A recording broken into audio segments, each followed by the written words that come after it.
Bismillahirrahmanirrahim.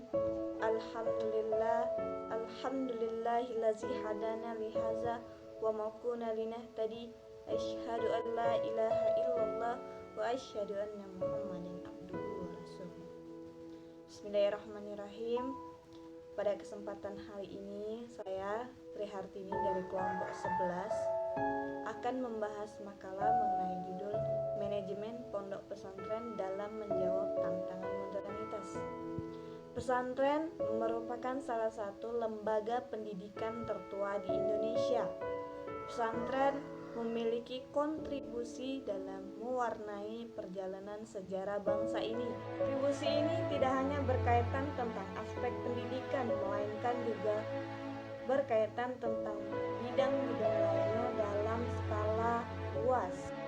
Pondok pesantren tetap menampakkan diri sebagai lembaga pendidikan yang tumbuh subur hingga saat ini, meskipun menghadapi dampak modernitas dan globalisasi saat ini yang terbilang sangat sulit. Pondok pesantren dipandang sebagai lembaga ritual, lembaga pembinaan moral, dan yang paling penting, pondok pesantren dipandang sebagai institusi pendidikan agama Islam yang mana mengalami konjungtur dan romantika kehidupan dalam menghadapi tantangan internal maupun eksternal.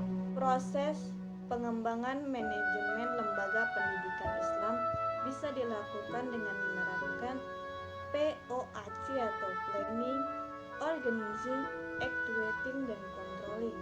Manajemen dibutuhkan oleh setiap organisasi, bahkan dibutuhkan juga oleh pondok pesantren. Jika seorang manajer atau kiai mengetahui tentang manajemen dan mengetahui penerapannya dengan baik dan benar atau secara benar, maka dia akan dapat menjalankan fungsi-fungsi manajerial secara efektif dan efisien.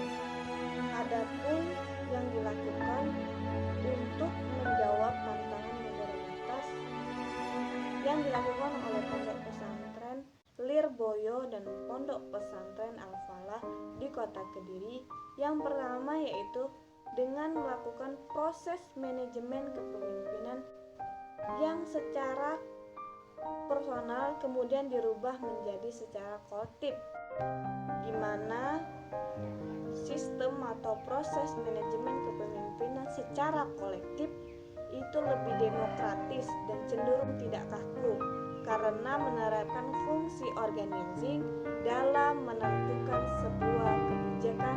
Yang kedua yaitu menerapkan proses manajemen terbuka, di mana dilakukan atau dijalankan oleh tingkat bawah maupun tingkat atas, karena secara khusus atau berhubungan langsung secara khusus dengan pelaku yang akan mengaktualisasikan atau mengimplementasikan kegiatan dari pesantren itu sendiri.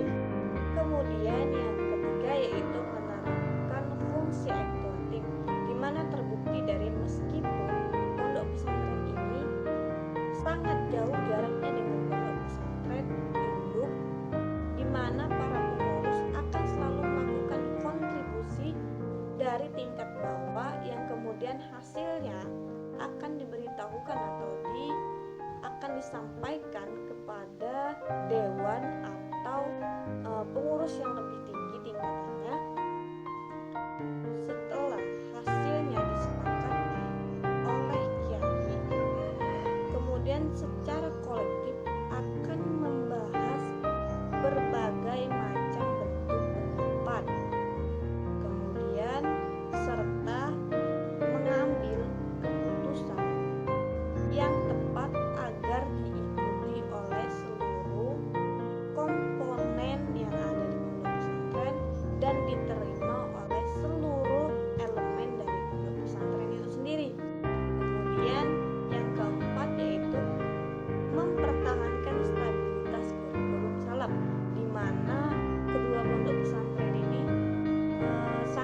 Nah, walaupun banyak sekali atau ada tantangan tersendiri, yaitu adanya tantangan kurikulum formal yang muncul, tetap harus mempertahankan atau memprioritaskan kurikulum salaf dari pondok pesantren ini sendiri.